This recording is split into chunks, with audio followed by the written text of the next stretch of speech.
Hey guys, I'm Tyler and I teach English abroad. In the past 4 years, I've taught on 2 different continents in 3 different countries.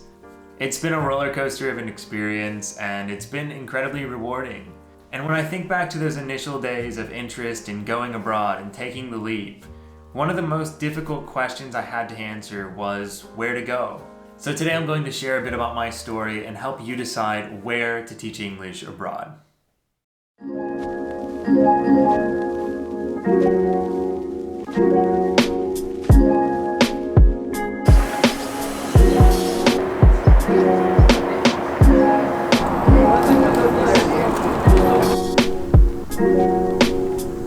are the music makers. And we are the dreamers of dreams.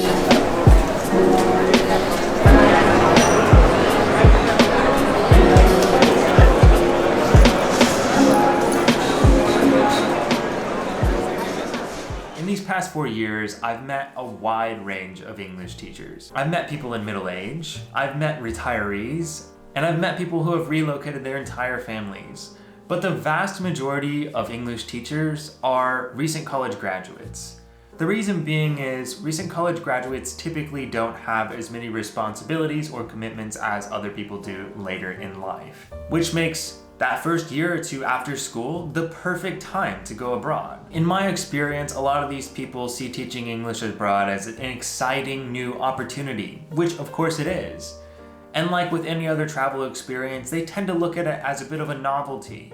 Maybe they can gain some sort of meaning about life. They'll go off to the other side of the globe and they'll come back to their hometown with a new sense of purpose. But before you ever consider teaching English abroad, I think it's really important to get to know yourself and identify your own priorities. That's why my first recommendation is to identify your personality and interest. Think about who you are. So a little bit of backstory, when I graduated school, I took a job in a corporate setting. I had this excellent view of the Colorado Front Range, and for the first couple of weeks, it was beautiful. It was stunning. I loved looking out at it. But after a while, it began to torture me.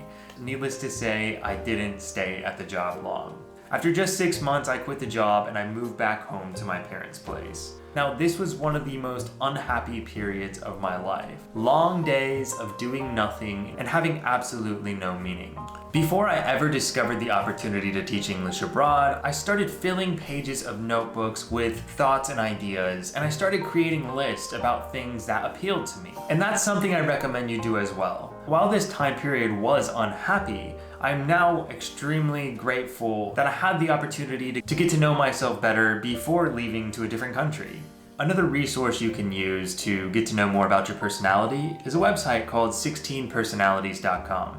16personalities.com offers a free personality assessment which takes about 10 to 15 minutes. And the results are extremely thorough and very interesting. One of my favorite features is the world map feature, where you can browse the globe and compare your characteristics to those of others internationally. It's information like this about yourself that's extremely important of laying the groundwork of a positive experience teaching English abroad. So once you've identified yourself and your own priorities, I challenge you to ask the question, why? Why in the world would you move to the other side of the planet to stand in front of a classroom of 35 students who stare at you with blank eyes? Surely you could find something better to do with your life, right? Okay, enough playing devil's advocate. I am actually a huge proponent of going abroad and challenging your comfort zone. And I think one of the best ways to do that is to be in the classroom. If your goal is to earn money, I'm sure you could do that with a job or 2 in your home country. If your goal is to travel, then you'd probably be better off just grabbing a backpack and going. Maybe doing some volunteering abroad, which I'll talk about soon. It's very important when you're in these early stages of considering teaching English abroad that you ask yourself why you're doing it. Because while the experience is exciting, once you've actually begun the work of teaching and that excitement begins to wear off, it's probably going to get challenging.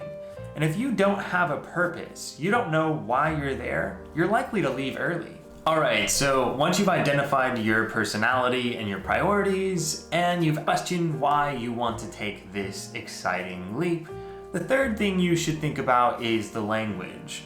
When I initially started looking into teaching English abroad, I was interested in going to Chile. I was really interested in the Chilean geography. I wanted to live in a city that had access to both mountains and the beach.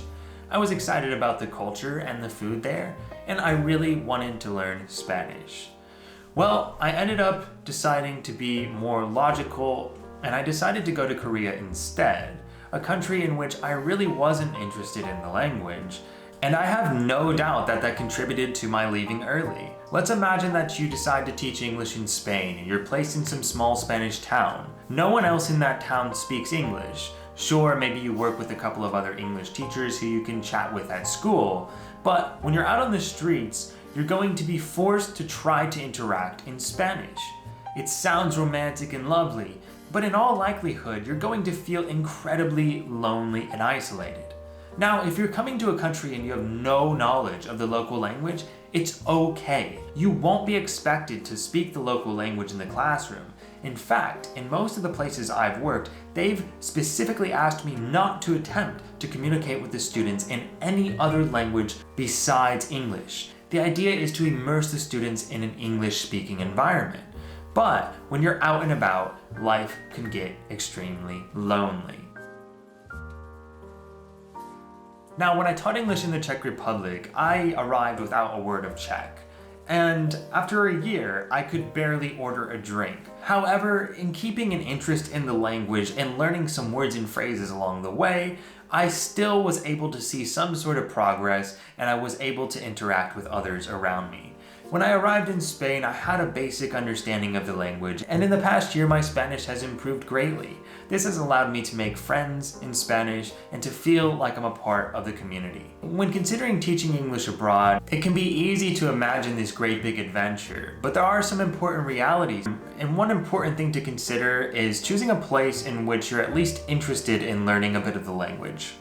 Alright, so we've identified our personalities, we've asked ourselves why, and we've considered the language as well. Now let's talk money. A lot of people say that you'll never get rich teaching English. However, when I taught English in Korea, I was making over $2 million a month. The only problem was that was in the local currency. On the topic of compensation, the main thing I want to say is don't worry. You should not teach English abroad to make money. In Korea, I was making over 2,000 US per month, and my contract included a studio apartment for free. However, the cost of living was much greater than it was, for example, in the Czech Republic or than it is here in Spain. In the Czech Republic, I was working on a more freelance basis, and I was making about $12 to $15 per class. And here in Spain, I'm making about $1,000 per month. I'm expected to pay for my own housing, and guess what? I get by more than comfortably. In my experience teaching English abroad, I can say that while you're not going to get rich, you can definitely live comfortably. And I think that should be the goal. The emphasis should be on the experience, not about saving large sums of money. And so while you may be tempted to follow up on that recruiter who promised you $4,000 a month to teach in Dubai, I challenge you to ask yourself if that's really what interests you, or are you just chasing money that you could probably make more of in your home country?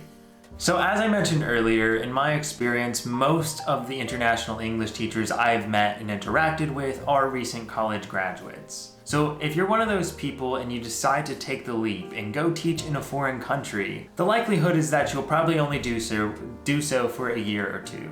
Now, if you decide that you love it and you want to do it as a career, there are definitely opportunities to continue doing so. I know people that have taught well into their middle-aged years and done so happily. But if you only come for a year or two, you're likely to go back to the States. A lot of you will probably go on to get advanced degrees. You'll probably go back home to start families. You might get a job in a big company and start climbing that corporate ladder. And no matter what you do, I can almost promise that life will demand compromise, as it does for everyone.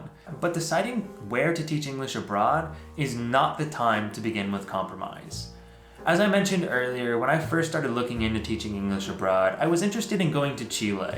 And while I don't really believe in regretting because things are the way they are and I'm pretty happy with how things turned out, I do often wonder what life would have been like had I followed my curiosity. Instead, I went to Korea because it was a more logical opportunity. It provided a more steady paycheck, it gave me a place to live, and everything was more structured and comfortable. But when I look back, I realized that I should have just followed my curiosity. And that's my advice to you. Teaching English abroad is an incredibly rewarding experience, and I highly encourage any of you who are interested to take the leap.